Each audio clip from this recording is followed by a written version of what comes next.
But as I got older, the Bible felt more and more like reading someone else's mail. Interesting, no doubt, but ultimately secondhand and indirect. The truth I had grown up with, the teaching that had been fed to me, it wasn't necessarily that I thought it was false, but I longed to hear it for myself. I wanted to know faith for myself. Occasionally, fragments of the song still pop into my mind, sometimes in the Cantonese words I grew up with, sometimes in the English words I learned later. Often it's the chorus. Yes, Jesus loves me. Yes, Jesus loves me. Yes, Jesus loves me. The Bible tells me so. And I think about how nice it would be if I were sure of that fact.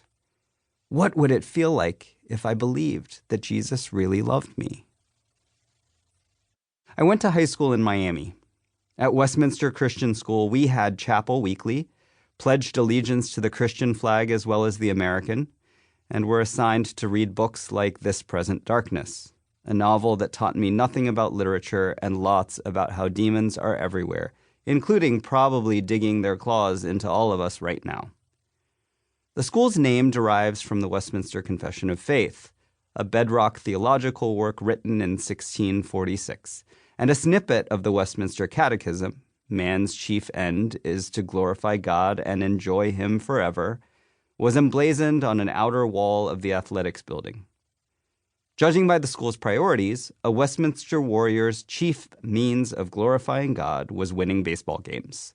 This high school of barely 300 students won the national championship twice in my years there, an achievement that, to my mind, remains one of the great uninvestigated anomalies in American sports history. During the fall of my freshman year, I took a class called James and Philippians to fulfill my Bible requirement.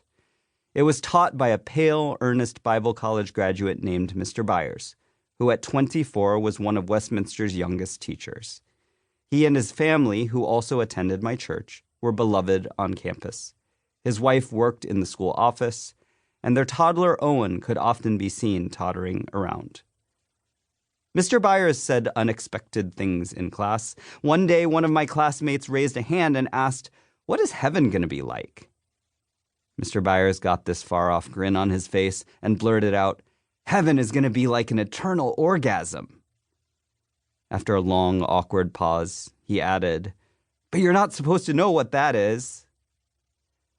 A couple of months into the semester, Mr. Byers did not show up for class one day. Rumors started to circulate around campus. Churchy Christian school moms have raised gossip to fine art. Each news report prefaced, of course, by the admonition, "We should really be praying for him, bless his heart." A few days later, a special chapel was called to address Mr. Byers' mysterious disappearance.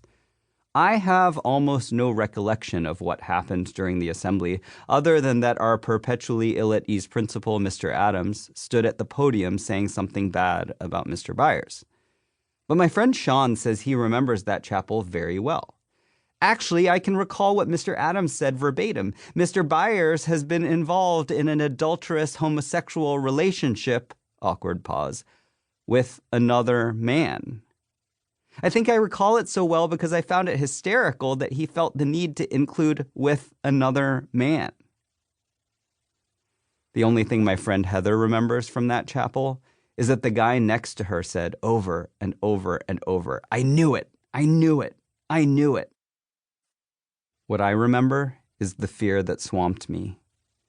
My palms still get tropical when I think of that chapel. At the mention of the word homosexual, I knew the truth.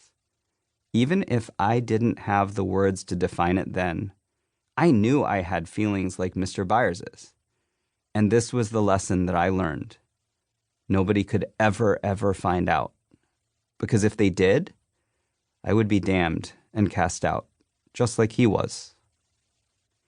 The United States is the most demonstratively Christian nation in the developed world. About 3/4 of Americans identify as Christian, according to a wide range of recent surveys, and more than a third say they're regular churchgoers. A study done in the early 1990s by Kirk Hadaway of the United Church of Christ and Penny Marler of Samford University estimates, though,